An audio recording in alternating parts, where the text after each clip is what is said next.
කලාංශයේ ශ්‍රී ලංකාවේ 6 වෙනි ස්ථානය ඇයට හිමි කර ගන්න පුළුවන් වෙලා තියෙනවා. ඒ වගේම භූගෝල විද්‍යාව කියන විෂය ගත්තට පස්සේ ලංකාවෙන්ම පළවෙනියා වෙන්න හැකියාව ලැබිලා තියෙනවා. Sachini physical class online class කියලා කිසි වෙනසක් තිබුණේ නැහැ. සර් උගන්වන එක හොඳටම තේරෙනවා. ඔන්ලයින් ක්ලාස් එකේ පේපර්ස් කරනවා. ගොඩාක් අපිට පේපර්ස් ගෙදරටම හම්බ වෙනවා.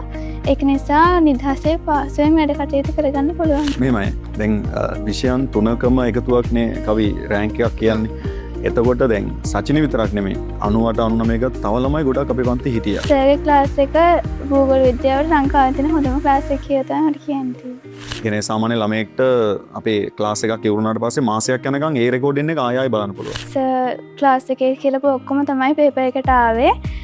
එතකොට සර් අනුමාන දීපු ඔක්කොම ආවා. විශේෂයෙන්ම රේඛාංකිත සිතියම දෙවෙනි කොටස ගත්තම සර් උගන්වපු ඔක්කොම තමයි ඒ ප්‍රශ්න සියල්ලම සර් ක්ලාස් එකේ කරලා තියෙන ඔක්කොම රෑන්කින් ටෙස්ට් වල ඒ පේපර් එක අපි ලියලා දාලා සතියක් යන්නෙත් නෑ. ගොඩක් කලාවට ඉක්මනට අපිට ලකුණු හම්බෙනවා. අවශ්‍ය නම් සර්ට මැසේජ් එකක් දැම්මත් සර් උත්තර කියලා දෙනවා. අපේ පේපර්ස් බලන්නෙත් ගොඩක් වෙලාට ගිය අවුරුදු වල රෑන්ක්ස් වලට ආපු ළමයිම තමයි.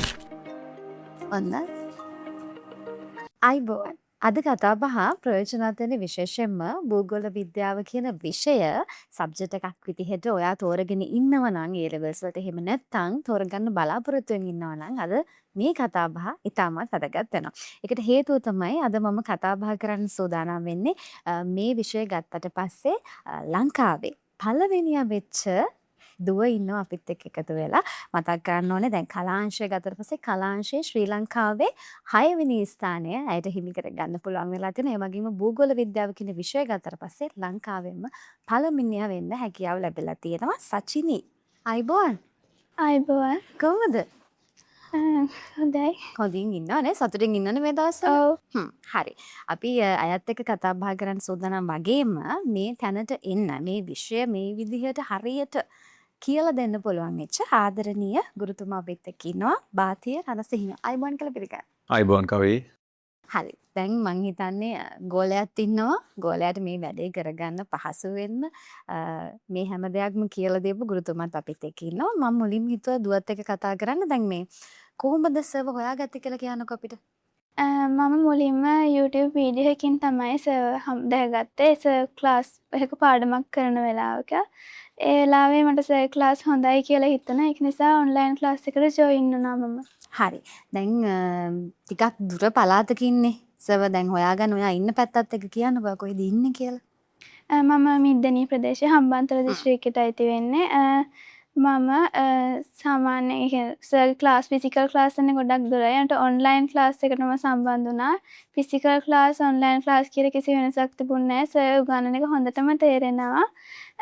ඔන්ලයින් ක්ලාස් එකේ පේපර්ස් කරනවා. ගොඩක් අපිට පේපර්ස් ගෙදරටම හම්බ වෙනවා. ඒක නිසා නිදහසේ පාසයෙන් වැඩ කටයුතු කරගන්න පුළුවන්.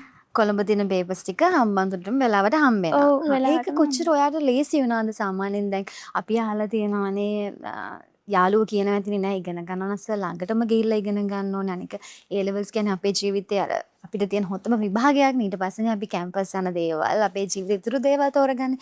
කොහොමද ඔයාට ඒක අභියෝගයක් වුණේ නැද්ද ඔන්ලයින් ක්ලාස් එක? නෑ මම ඔන්ලයින් ක්ලාස් එක අභියෝගයක් විදියට දකින්නේ නෑ. ෆිසිකල් ක්ලාස් එකට වැඩිය මට ඔන්ලයින් ක්ලාස් එක හොඳයි කියලා හිතුණා. බාතියසගේ පන්තියට සම්බන්ධ වුණාම බාතියසගේ පන්තියේ ඔන්ලයින් ක්ලාස් එක හරිම පිළිවෙලයි. රිවිෂන් තියරි වෙනම ක්ලාස් තියෙනවා. පේපර් ක්ලාස් වෙනම තියෙනවා. පේපර්ස් ටිකත් ගෙදරට මෙනවා. ඒ කියන්නේ ෆිසිකල් ක්ලාස් එකට වැඩිය නිදහස් ඔන්ලයින් ක්ලාස් එක කියලා මම හිතනවා. නිදහසේ ඉගෙන ගන්න පුළුවන් පාඩුවනේ. බාතිය රණසිංහ කියලා කිව්වට පස්සේ දැන් වැඩිය මේ අපි කියන්නේ අර එළියට වැඩියා එන්න කැමති නැති කෙනෙක් වුණාට මේ වෙනකොට මං හිතන්නේ කණ්ඩායම් කරලා තියෙන්නේ කණ්ඩායම් 6ක්. කණ්ඩායම් 6ක් කරලා තියෙන ඒ 6නොත් 3 දෙනෙක්ම හැකියාව කණ්ඩායම් 3ක්ම හැකියාව ලැබිලා තියෙනවා මේ ලංකාවේ ප්‍රථම ස්ථාන වලට ගේන්න. කොහොමද ඒ දේවල් කරන්නේ? ඇත්තනම කවිතින් කැපකිරීම තමයි අපි පන්ති ඇතුලේ ලොකු වැඩසටහනක් යනවා. ඒක එළිය ඉන්න අයට පේන්නේ නැහැ. ඉතින් ළමයින්ගේ දක්ෂතාවය තමයි මේකේ ප්‍රධානම කාරණය. මට ළමයෙක්ව B එකකට ගේන්න පුළුවන් මගේ මහන්සියෙන්. හැබැයි ළමයා A එකට යන්නේ, ළමයා රෑන්ක් එකට යන්නේ, ළමයාගේ මහන්සිය. හැබැයි ළමයාට අවශ්‍ය කරන මැටීරියල්ස් ටික හොඳ ප්‍රෝග්‍රෑම් එකක් පන්ති ඇතුලේ තියෙනවා නම් ළමයා අදාළ තැනට යනවා.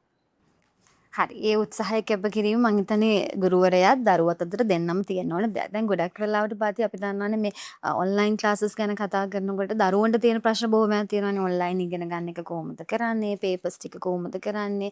සහ මේ ගොඩක් වෙලාවට දෙමාපියෝ කියලා තමයි මේ ගුරුවරු ඔන්ලයින් කරනකොට දරුවෝ වඳුරන්නේ නැහැ කියන එක. හැබැයි මං දන්නවා දැන් ඔයා ගාව ඉන්න දරුවෝ ගැන අහුවොත් එහෙම එක එක්කෙනා ගැන හරි විදිහට කියන්න පුළුවන්. කොහොමද ඔන්ලයින් ක්ලාස් එකේ මේ වැඩ කටයුතු වෙන්නේ? ඕකවයි මෙහෙමයි දැන් ඔන්ලයින් පන්ති දැන් මගේ ගත්තොත් එහෙම ළමයි 600ක් ඔන්ලයින් පන්ති වල ඉන්නවා. ඉතින් ඒකෙන් පේපර්ස් ලියන වැඩේ ගත්තොත් එහෙම ළමයි 100ක් විතර තමයි පේපර්ස් ලියන්නේ. හැබැයි ඒ දැන් මගේ ස්ටාෆ් එකේ පේපර්ස් බලන ස්ටාෆ් එකේ අය ගොඩක් වෙලාවට වැඩි ලකුණු ගන්න ළමයි ගැන මට කියනවා. ඒ නිසා මම ඒ ළමයිම වෙනම සම්බන්ධ කරගෙන ඒ පේපර්ස් ආයේ නැවත මම බලලා තව මොනවා හරි අඩුපාඩු තියෙනවා නම් ඒවා හදලා දීලා එහෙම අර වැඩි ලකුණු අතර ඉන්න ළමයිම අඳුර ගන්නවා. ඒ වගේම අඩුවම දුර්වලම ළමයි. එයාලවත් අපි වෙනම අරගෙන කතා කරලා ඒ අයවත් ඉතින් ඉස්සරහට කොහමද ගන්නෙ කියලා සාකච්ඡා කරනවා. ඉතින් අපේ මේ සචිනී දරුවත් ලකුණු මම හිතන්නේ අපේ රෑන්කින් එක්සෑම් 4ම මේ සචිනී ලිව්වා. ඒ 4ෙන් මම හිතන්නේ 98 99 වගේ 4ටම අරගෙන තිබුණා. ඉතින් මට කිව්වා සචිනී ගැනත් අපේ ස්ටාෆ් එකේ අය මෙහෙම දරුවෙක් ඉන්නවා. මෙහෙම 98 99 හැමදාම පේපර්ස් වලට ගන්නවා. ඉතින් එහෙම අපිට පුළුවන් හඳුනගන්න. කියන ඔන්ලයින් වුණත් ළමයෙක්ට පේපර් එකක් ලියලා තමන්ගේ අඩුපාඩු ටික හදාගෙන හොඳට විභාගයට සූදානම් වෙන්න පුළුවන්. ඒකට වැඩසටහන තමයි වැදගත්. බාතිස්ස ඇතුළු ඒ කණ්ඩායම ඒ වෙනුවෙන් කැප වෙලා ඉන්න නිසා තමයි අර දක්ෂ දරුවා වගේම ටිකක් සාමාන්‍යයෙන් අපි කියන ලකුණු අඩු දරුවෙක් ඉන්නවා නම් ඒ ගැනත් සැලකිලිමත් වෙනවා.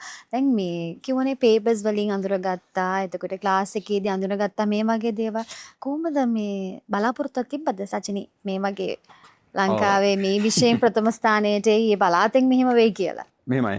දැන් විෂයන් 3කම එකතුවක්නේ කවි රෑන්ක් එකක් කියන්නේ. එතකොට දැන් සචිනි විතරක් නෙමෙයි 98 99 ගත්ත තව ළමයි ගොඩක් අපේ පන්ති හිටියා. එතකොට අපි ඒ ළමයි සීලු දෙනා ගැනම බලාපොරොත්තුවක් තියාගෙන හිටියා. ඉතින් සබ්ජෙක්ට් තුනේ එක සබ්ජෙක්ට් එකක් හරි පොඩ්ඩක් හරි වැරදුනොත් ලකුණු අඩු වුණොත් රෑන්ක් එක නැති වෙනවා. ඉතින් මේක සබ්ජෙක්ට් 3කම එකතුවක්. ඉතින් සචිනි දක්ෂ වුණා සබ්ජෙක්ට් 3ම බැලන්ස් කරගන්න. බැලන්ස් කරගන්න. සචිනි කොහොමද මේ දක්ෂ වෙන්නේ කියලා දැන් යාළුවෝ බලන් ඉතින් දැන් විභාගෙට මූණ දෙන්න බලාගෙන පෙරසක් ඉන්නවා. සබ්ජෙක්ට් එක තෝරගන්න තව නංගිල මල්ල පෙරසක් ඉන්නවා බලාගෙන. ඔයාලට මොකද්ද කියන්න තියෙන්නේ ඒගොල්ලන්ට? මම ඒ ලෙවල් ගෲප් සබ්ජෙක්ට් වලට ගොඩක් ආසයි. ඒක නිසා මුලින් ඉඳන් කම්මැලි නැතුව වැඩ කරන්න පුළුවන් වුණා. මුලින් ඉඳන් මම පාඩම් වැඩ ටික කරගෙන ගියා. සර් ක්ලාස් එකේ පේපර්ස් හැම එකක්ම ලිව්වා. තියරි නෝට් පාඩම් කරා. රිවිෂන් පේපර්ස් නෝට්ස් ඒව පාඩම් කරා. සබ්ජෙක්ට් 3ම බැලන්ස් එකේ ටයිම් ටේබල් හදාගෙන පාඩම් කරා. ඒක නිසා හොඳ රිසල්ට් එකක් ගන්න පුළුවන්. ඒක තමයි රහස. හරි. එතකොට සර්වර් තෝරගත්ත එකෙන් ඔයා හිතන්න මොනවද ඔයාලට ලැබිච්ච අනිත් ක්ලාසස් වලට වඩා මේ ක්ලාස් එකට ඔන්ලයින් ජොයින් වෙලා සර්වර් තෝරගෙන මේ වැඩ කටයුත්ත කරන් යනකොට ඔයාලට මොකද්ද හිතුනේ? ඇත්තටම සර් ක්ලාස් එකේ පේපර්ස් ගොඩක් කරනවා. අරුණෑල ප්‍රශ්න පත්‍ර, රිවිෂන් පේපර්ස් ආදිය. ඒ වගේම මේ සර්ගේ රිවිෂන් ටියුට්ස් වල තියෙන ගොඩක් විස්තර තියෙනවා. ඒ පාඩම් වල ප්‍රශ්න වල ඒවා මේ ගොඩක් වැදගත්. එක්සෑම් එකටත් මම ඒව ලිව්වා. මට හොඳ ලකුණක් ඇති කියලා මම හිතනවා. ඒක නිසා සර්ගේ තියරි නෝට් එකත් හරිම පිළිවෙලයි. සර්ගේ ක්ලාස් එක උගන්නන විදියත් හොඳට තේරෙනවා. සර් අමාරු විෂය කරුණු හිම කොටස් කරලා රූප සටහන් ඇසුරෙන් පැහැදිලි කරලා දෙනවා. ඒක නිසා හොඳට පැහැදිලි වෙනවා. සර්ගේ ක්ලාස් එක භූගෝල විද්‍යාවට ලංකාවේ තියෙන හොඳම ක්ලාස් එක කියලා තමයි මට කියන්න තියෙන්නේ. හොඳම ක්ලාස් එකට ගියේ හින්දා ලංකාවෙන්ම හොඳම ළමයා වෙන්න පුළුවන් වුණා නේද භූගෝල විද්‍යාව කියන විෂය පැත්තෙන්. හරි. මේ බාති සර්ත් එක්ක දැන් කතා කරනකොට මම හිතන්නේ 2021 ලංකාවේ දෙවනියා හිටියා. ඊට පස්සේ 24 2024 ලංකාවේ පළවෙනියා 5 වෙනියා 20 වෙනියා හිටියා. බාතිස දැන් මේ සචිනි කියලා කියන්නේ කලාංශයෙන් ලංකාවේ 6 වෙනි ස්ථානය දිනා ගන්න හැකි වෙච්ච කෙනෙක්. ඒ වගේ තව බොහෝ දිනක් ඇති මේ විදිහට මේ හොඳට වැඩ කටයුතු කරලා හොඳ සම්මානත ලබාගත දරුවෝ අපි ඒගොල්ලන්වත් මතක් කරමු. ඔව්. මේ සැරේ හොඳම රෑන්ක් එක තමයි මේ සැරේ සචිනිගේ රෑන්ක් එක. ඊට අමතරව ඉතින් මේ සැරේ දිස්ත්‍රික් 6 7 8 ඊට පස්සේ 10 12 මෙහෙම මුළු 100 ඇතුලේ ළමයි 30 ගාණක් මේ සැරේත් ඉන්නවා. ඒ සාමාර්ථ ඔක්කොම 100කට වැඩි ප්‍රමාණයක් මේ සැරේ වාර්තාවල මේ සැරේ සමස්තයක් විතර අපේ විෂය ඒ සාමාර්ථ අඩු වුණත් අපේ පන්තියේ නම් අඩුවක් වුණේ නැහැ. ඉතින් ඒකට හේතුව කැපකිරීම ළමයින්ගේ දක්ෂතාවය දක්ෂ පින්වන්ත ළමයි ටිකක් අපිත් එක්ක හැමදාම එකතු වෙනවා. ඒ කියන්නේ සමස්තයක් විතර ගත්තාම ලංකාවෙම අඩු වුණත් ක්ලාස් එක ඇතුළේ ක්ලාස් ඔයාගේ එක ක්ලාස් ඇතුලේ එක අඩුවක් ඇතුළේ වුණේ ගත්තොත් එහෙම අඩු වුණේ නැහැ. හොඳයි. එහෙනම් මම හිතන්නේ ඒකත් අර දරුවන්ගේ කැපකිරීම උත්සාහය වගේම සගේ මහන්සියත් කියලා අපිට කියන්න පුළුවන්. අනිවාර්යෙන්. එතකොට දැන් මං හිතන්නේ දරුවන්ට උගන්වනවා කියන එක ඒ සාමාර්ථයක් කරන් දෙනවා කියන එක හරි. ඒක අපිට තීරණය කරන්න පුළුවන් මේක සර් කෙනෙක්ගේ දරුවෙක්ගෙත් මහන්සිය කියලා. හැබැයි ලංකාවෙම ප්‍රථම ස්ථානය බිහි කරනවා කියන එක ලේසි පහසු වෙන්නේ නැහැ. මට හිතෙනවා ඒකට විශේෂ වැඩපිළිවෙලක් අනිවාර්යයෙන්ම භාතිය සර් ගාව ඇති මේ විෂයත් එක්ක කියලා. ඒකෙදි ඇත්තටම මේ කවි කාරණා කීපයක් තියෙනවා කියන්න. පළවෙනිම දේ තමයි මේ පන්තිය ඇතුලේ තියෙන වැඩසටහන. ඒ කියන්නේ පළවෙනි දේ හොඳ නිබන්ධනයක් දෙන්න ඕන ළමෙක්ට. අපි පන්ති ඇතුලේ කොච්චර මතක හිටින් ඉගෙනුවත් ඕක සති දෙක තුනකින් අමතක වෙනවා. ඒ ළමයා දිගු කාලිනව තියාගන්නේ ටියුට් එක. හොඳ ටියුට් එකක් තියෙනවා. රිවිෂන් ටියුට් එක හොඳ එකක් වෙන්න ඕන. ඒ වගේම අපේ තියෙනවා තව මේ යුනිට් එක්සෑම්. ඒ වගේම අපේ තියෙනවා තව ෂෝට් නෝට්ස්. එතකොට මේ හැම එකකයක් සඳහාම වෙන වෙනම ෂෝට් නෝට්ස් දෙනවා. ළමයින්ට මතක තියාගන්න ලේසි වෙන්න. ඉතින් ඒ වගේම තව ගත්තොත් එහෙම රෑන්කින් එක්සෑම් වෙන වෙනම දෙනවා අවසාන කාලෙ වෙද්දි. පේපර් ක්ලාස් වෙනම කරනවා. ඒ පේපර් ක්ලාස් වලදීත් හැමදාම ළමයින්ට පේපර් එකක් දීලා ඩිස්කස් කරලා ලකුණු දීලා වැඩ ගොඩක් යනවා. ඉතින් ඔය ඒ සියල්ල ඇතුලේ අනිත් එක තමයි වැදගත්ම දේ තමයි රෙකෝඩින්ග්ස් දෙන එක. ඒ කියන්නේ සාමාන්‍ය ළමයෙක්ට අපේ ක්ලාස් එකක් ඉවරුනාට පස්සේ මාසයක් යනකම් ඒ රෙකෝඩින් එක ආයෙ බලන්න පුළුවන්. ඒක 100 පාරක් හරි බලත හැකියි. ඒතකොට මේ පාඩම තේරුන්නේ නැත්නම් ආයෙ පාරක් බලනවා. එහෙම ඒ ප්‍රෝග්‍රෑම් එකක් ඇතුලේ තමයි මේක ගොඩ නැගෙන්නේ. සහ ඉතින් නෝට් එකේ තියෙන ක්වොලිටි එක දැන් අපිට උත්තරයක් ළමෙක්ට පිටු භාගයකින් ලියලා කියන්නත් පුළුවන්. අපිට තව ඒ කියන්නේ ඒ ළමයාව වුණා මොටිවේට් කරන්න පුළුවන් නෑ මේකට පිටුවක් ලියන්න ඕන කියලා. ඒතර ළමයාව අපි ගෙනියන තැන තීරණය වෙන්නේ. ඒ කියන්නේ ළමයාව අපි කොතනද මෙහෙවන්නේ කියන එක මත ළමයාගේ ප්‍රතිඵලය තීරණය වෙනවා. තීරණය කරන්න පුළුවන්. දැන් ඇත්තටම අපි ෆිසිකල් ක්ලාස් එක ටිකත් අපිට ඔය කියනා වගේ මේ ආයි බලන්න බෑනේ. අපි ඉවලේ සර් කියලා දෙන දේ කොහොම හරි ඔළුවට දාගෙන තේරුම් නැති වුණොත් සමහර වෙලාවට මම දන්නේ අද කාලේ දරුවන්ට අවස්ථාව තියනවාද කියලා ක්ලාස් එකේ ඉවරනට පස්සේ අපි සර්ගෙන් අහනවා මේක තේරුම් නැහැ කියන එක. හැබැයි අද කාලේ දරුවෝ ක්ලාස් එකක් ගත්තොත් ප්‍රමාණය වැඩි. සර්ටත් සමහරට වෙලාවක් නැති වෙන්න පුළුවන්. ඒ අතින් බලනකොට ඔන්ලයින් ක්ලාස් එකක ඒ පහසුකම් තියෙනවානේ. සචිනි කොහොමද ඔයා එහෙම බලලා තියෙනවද? දැන් අර සර් කිව්වාගේ රෙකෝඩින් එක නැවත බලලා තියෙනවද? තේරිච්ච නැති තැන්වල කොහොමද? ඔව් මේ මම ක්ලාස් එකකට යන්න බැරි වුණොත් අනිවාර්යෙන් රෙකෝඩින් එක බලනවා. ඒ වගේම අර දිට්ටෝ සුරිකුණාටුවත් සමග මාසයක් විභාගේ කල් ගියා. මට ජියෝග්‍රැෆි සබ්ජෙක්ට් එක විතරයි තිබුණේ. සර්ගේ ඇප් එකේ වීඩියෝස් ෆ්‍රී දුන්නා. සියලුම වීඩියෝස් බලන්න මට ජියෝග්‍රැෆි මුලින් ඉඳන් ආයෙමත් ඒ මාසික කාලයක් පුරා ඉගෙන ගන්න පුළුවන් වුණා. ඒක නිසා මේ පේපර්ස් මම ආයෙ කරා. ඒක නිසා ජියෝග්‍රැෆි පේපර් එක ගොඩක් ලේසි යනවා. මට හොඳට ලියන්න පුළුවන්.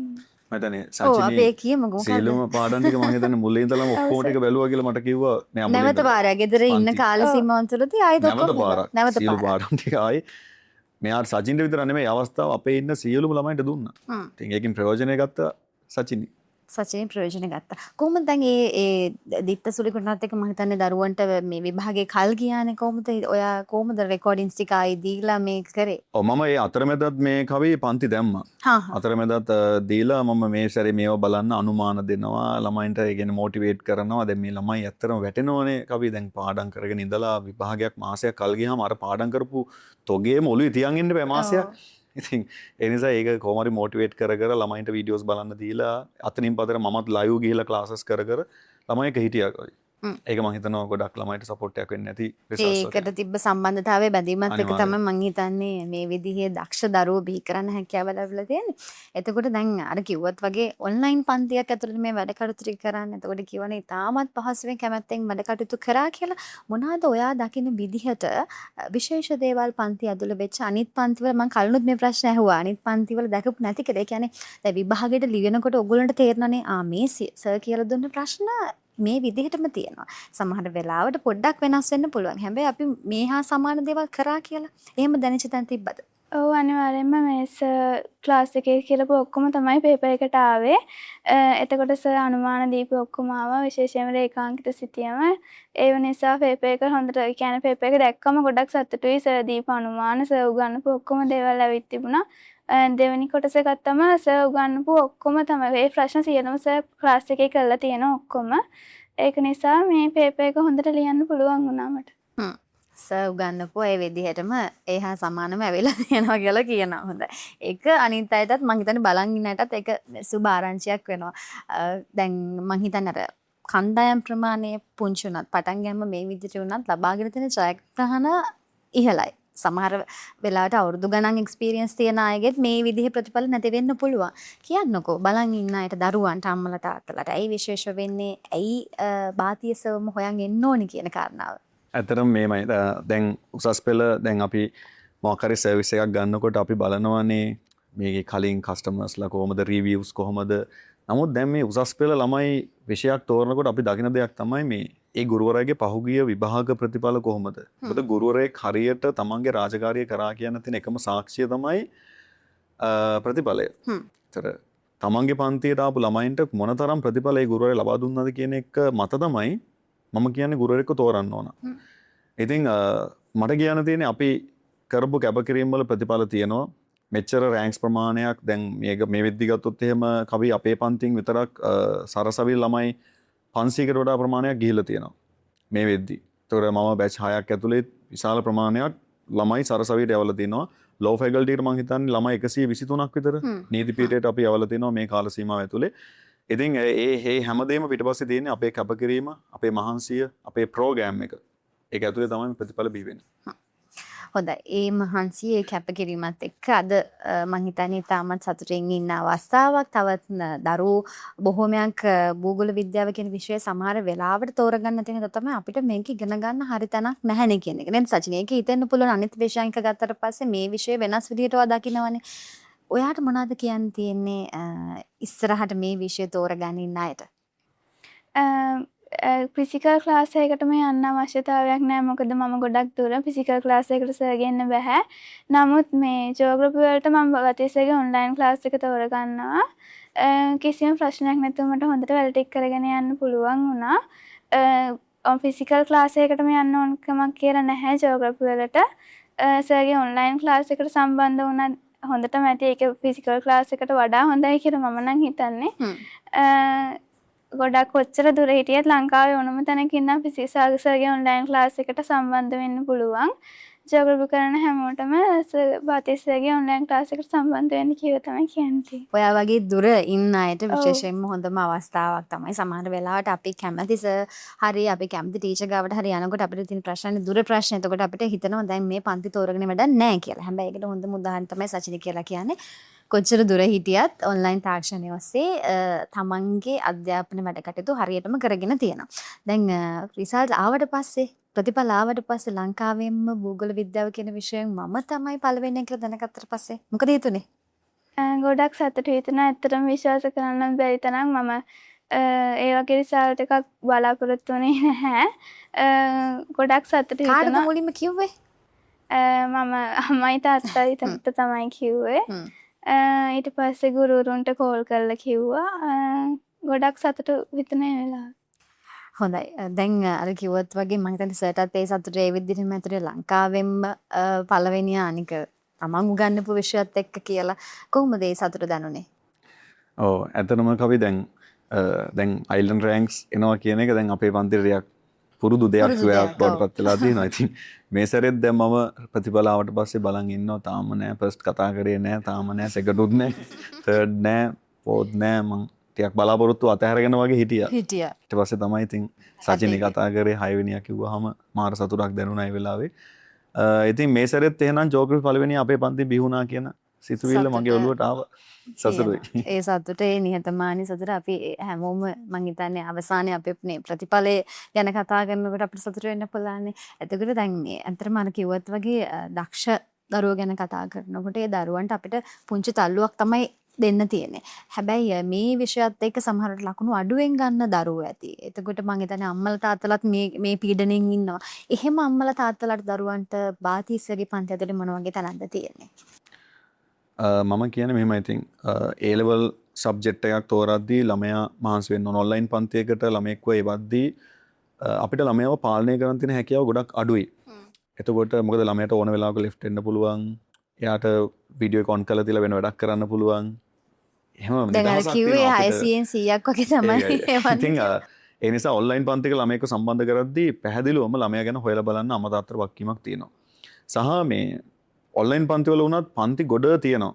අපි දන්නවා අද සමහරලාට A level කරලා ඩිග්‍රී එකක් නැති අයත් ඔන්ලයින් පන්ති කරනවා.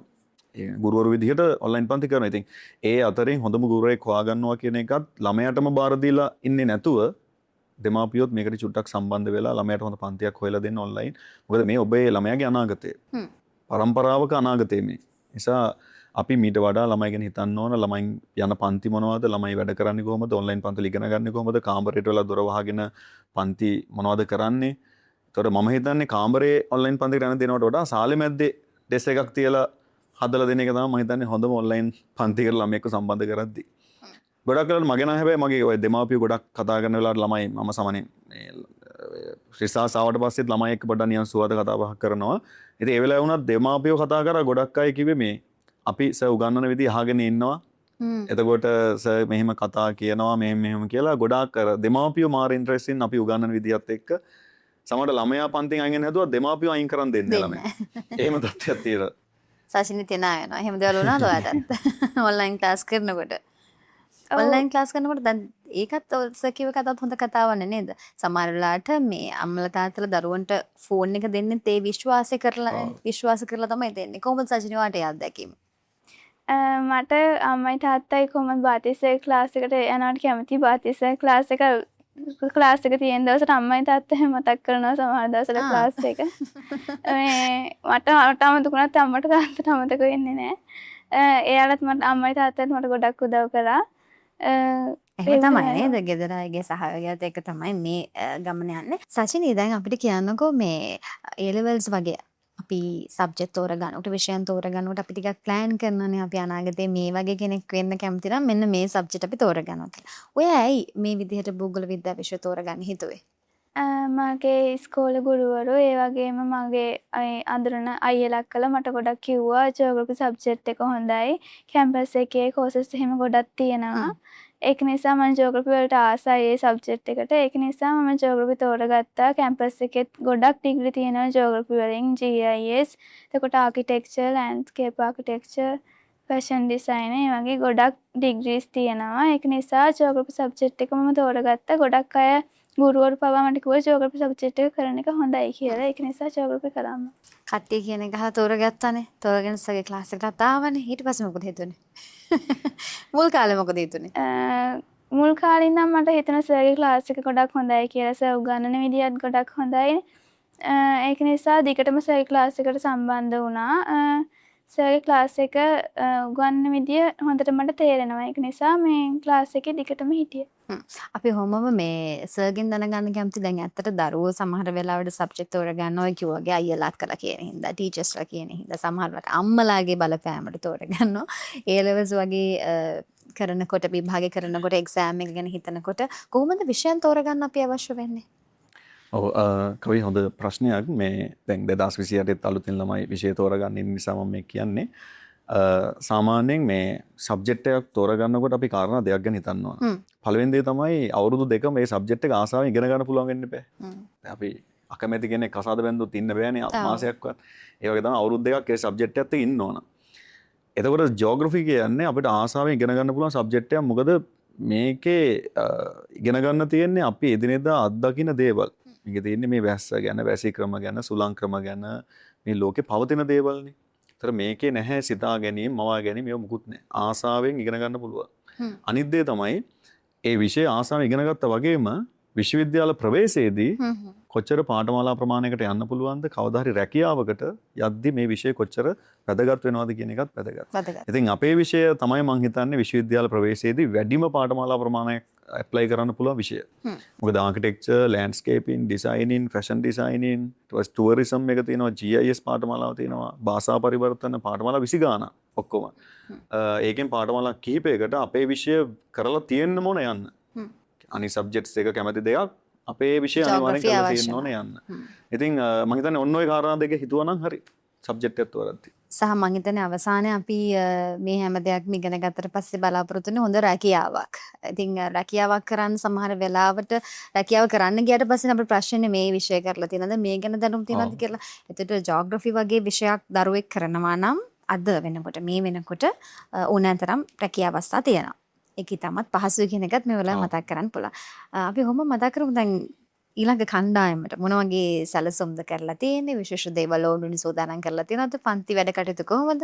ඔව් දැනට අපි මේ පළවෙනි කණ්ඩායම පටන් අරගෙන යනවා 2028. රිසල්ට්ස් ආපු ගමන් අපි දෙවෙනි කණ්ඩායම පටන් ගන්නවා.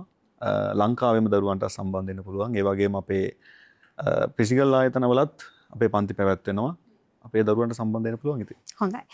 ඔන්ලයින් තාක්ෂණයෙන් මේ වැඩ කටයුත්ත කරන්නේ. එතකොට මේ මම සචිනින් දැනගන්න කැමතියි. දැන් සමහර වෙලාවට අපි පේපර් එකක් කරාට පස්සේ අපිට හිතෙන්න පුළුවන් මේක වරදුනාම ආයිම තනි සර්ගෙන් ආගන්න තිබ්බනම් හොඳයි. එහෙම නැත්නම් සර්ගේ කාර්ය මණ්ඩලය ඇතුළේ ඉන්න පිරිසත් එක්ක කතා බහ කරන්න අවස්ථාවක් තිබුණා හොඳයි කියලා. එහෙම ඔයාලට හිතිලා තියෙනවද? ඔයාලට ඒ සපෝට් එකේ උදව් ඒගොල්ලෝගෙන් හම්බෙලා තියෙනවද?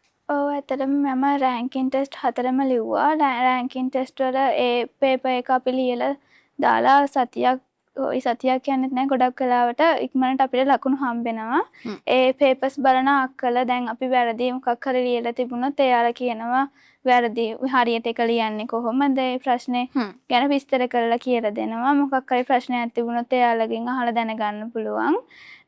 ඒක නිසා සමහර බැරිම කියන්නේ අවශ්‍ය නම් සර්ට මැසේජ් එකක් දැම්මත් සර් උත්තර කියලා දෙනවා. ඒක නිසා මේ ගොඩක් පහසුකම් තියෙනවා. දැන් ඔහොමම ඒකේ කවි දැන් අපේ පේපර්ස් බලන්නෙත් ගොඩක් වෙලාට ගිය අවුරුදු වල රෑන්ක්ස් වලට ආපු ළමයිම තමයි. මෙයාලගේ පේපර්ස් බැලුවෙත් අයිලන්ඩ් 5, අයිලන්ඩ් 20 ඒ වගේ දරුවෝ තමයි පේපර්ස් බලන්නේ. ඒගොල්ලන්ගේ කොහොමද හම්බෙන්නේ සපෝට් එක මේගොල්ලොන්ගේ විස්තර කියන එක ගැන? නෑ ඒගොල්ලෝ ඇත්තටම දැන් පේපර්ස් ළමයි ලියලා එව්වහම හොඳට ලියන ළමයි ඉන්නකොට මට කියනවා සමහරම ඉන්නවා ළමෙක් ඉන්නවා කියලා එහෙම මට හඳුන්වලා දෙනවා.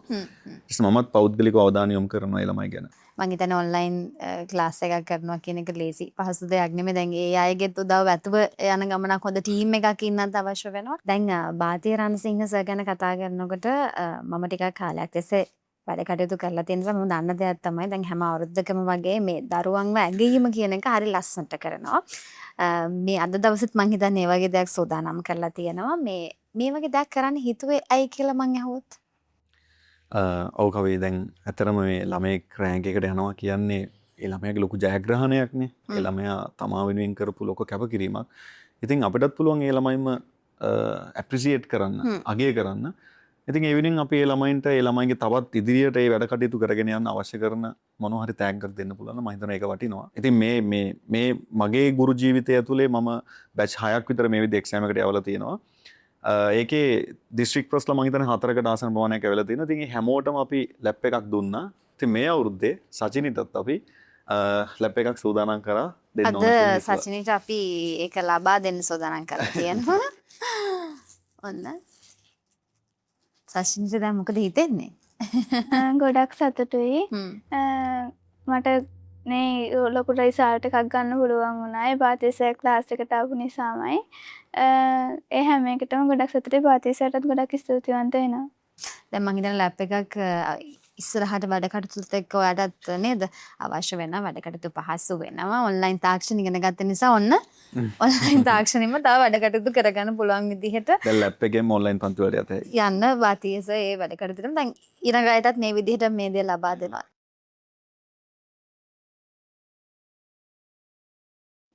හොඳයි. දරුවන්ට මං හිතන්නේ අපි හැමෝම කැමතියි. පුංචි කාලෙත් අපිට එහෙමනේ මොන හරි දෙයක් දෙනවා කිව්වොත් සමහර වෙලාවට අපි ඒකට හුරු වෙලා ඉන්නවා. කොහොම හරි මේ විභාගේ පාස් වෙනවා. කොහොම හරි මේ වැඩ කටයුතු කරනවා කියලා තැනට. එහෙනම් සචිනි මොනවද ඔයාලට අවසන් වශයෙන් කියන්න තියෙන්නේ?